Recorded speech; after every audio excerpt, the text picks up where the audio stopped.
Hello and welcome to The Slice. My name is Michael, and today we have a very special guest on the show. His name is David. Hello, David. How are you? I'm very good, Michael. Great to be here. Oh, it's great to have you here. I'm really excited about this because I've been following you for a while now, and the advice and help that you give businesses and brands alike, how to get started on YouTube. This is something I'm really excited about doing today. Yeah. And we're going to find out a little bit more about who you are, what you do, how you got into it.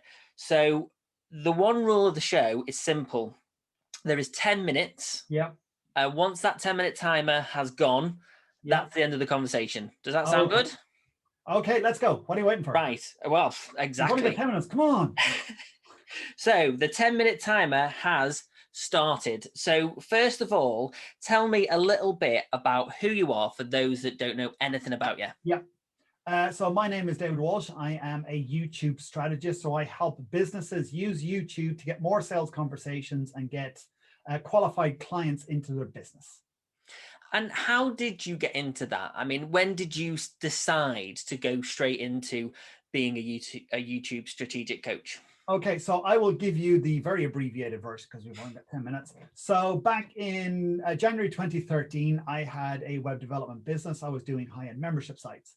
And I was finishing up with 2 clients. And of course, when you're doing fulfillment, you're not doing any sales. So when those clients filled up or finished up, I had no new clients in the pipeline. So I was basically out of work January 2013.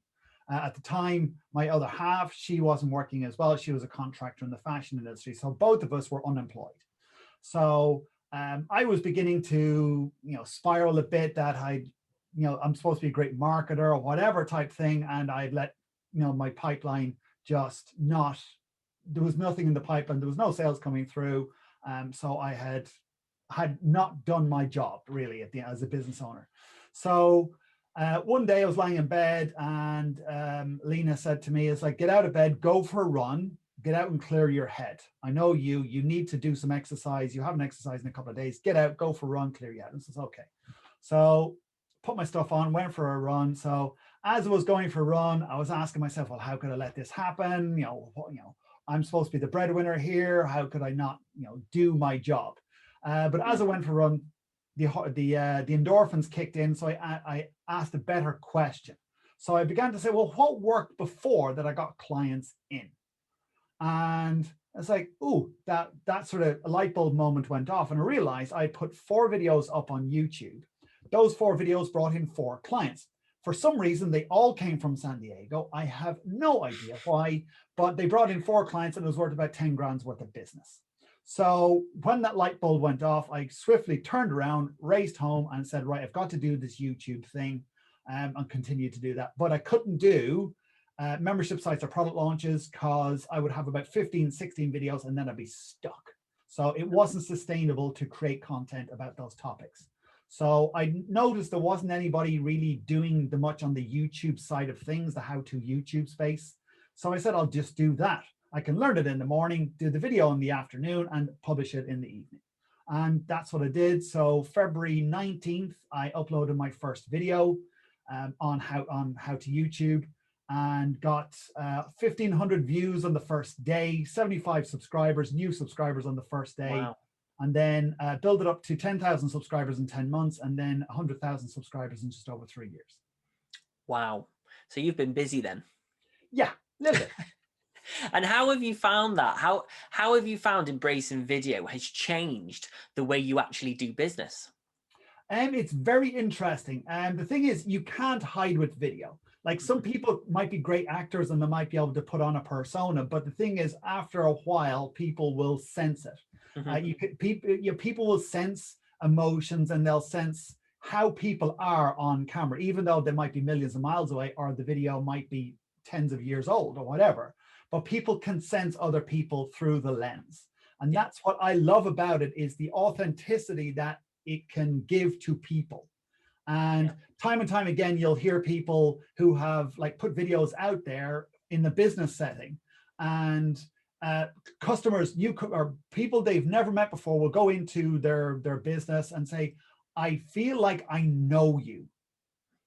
I've watched your videos. Yeah. I feel I know you, what you sell. I'm coming, I want to buy this. You've talked about it on such and such a video. I want to buy that. Here's my money. Yeah. So you can Instantly. bypass the whole sales process with video, which is phenomenal. And so, what is the key thing that people come to you and say, David, this is what I need help with?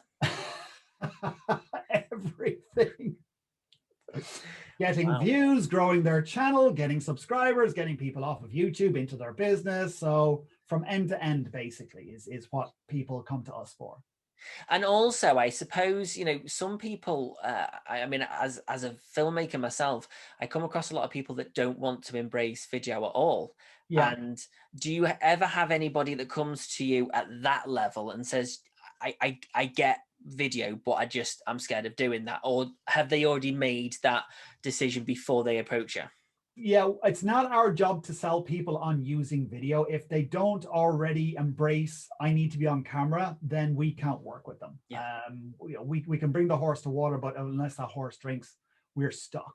So no, we work with people who are actively knowing that they need to be on camera. They may not be the best people on camera, but they know they need to be on camera, and we work with them on that. We also work with them on the structure of their content and stuff. So we help, that decision is already made. It's not, as I said, it's not for us to sell them on that thing. They've already made the decision. They know they need to do it. So we go from there.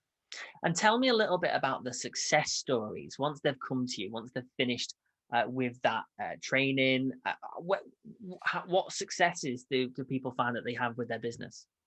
Well, we've got multiples in that respect. Like we've had one client who's like worked with us last year. They did 8K in sales in 3 videos. We'd only worked with them for a month. Wow. And they did 2 sales of a 4K product.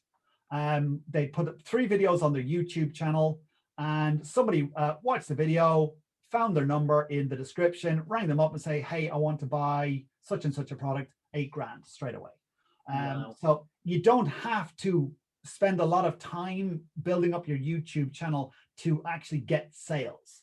Mm-hmm. You just have to have great education, great content, and a logical next step for people to take. And they'll go, there are certain people, and I'm one of them, who will go, I like that. I know I need what you have to sell it to me. Yeah. And there's plenty of people out there on YouTube who are like that, whereas you got the others who are, I need to process the information, I need to know all the information, etc., etc. That's just their buying cycle. Other clients, we've had one client who we helped his video go viral Christmas, not gone the year before. It was a 34-minute documentary. So we got 1.1 million views in 5 weeks. Wow. And that basically 4x'd his business. He went from 3 million a year to 12 million. So that's a nice success story. Yes, that is brilliant. And it sounds like you have quite a lot of those success stories. And that's testament really to the hard work that you put in. I see so many videos from you each week, and they are a joy to watch, to the point where, it inspires me as a filmmaker to be giving people value. A lot of my videos now is not just, this is what I offer. This is me saying, well, I'm a filmmaker. This is how you can improve this. This is how you can go and implement that. How do you find that actually reaches an audience by being that influencer within that industry? Exactly. And like, all the other people who are in your space as well, and they're doing a similar thing where they're just giving value. And then when they have something to offer, they go, oh yeah, I like that. It's like, because there's only so much you can put in a YouTube video anyway. You're not able to give your whole life's experience on video. And even if you did, and I talk about this with clients, is that you could basically put out all your information back to back on hundreds of videos on YouTube, and people will still pay you because they want the convenience, they want the connection with you, and they want your experience that you bring when you're working with them. Yeah, because they're invested in you, and that's exactly. They take you out of that scenario. They're not interested anymore.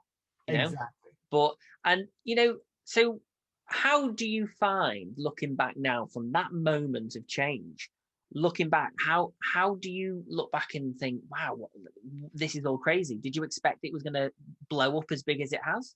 Well, it's only really blown up in business sense in the last couple of years, because I was still doing the web development and some YouTube stuff on the side.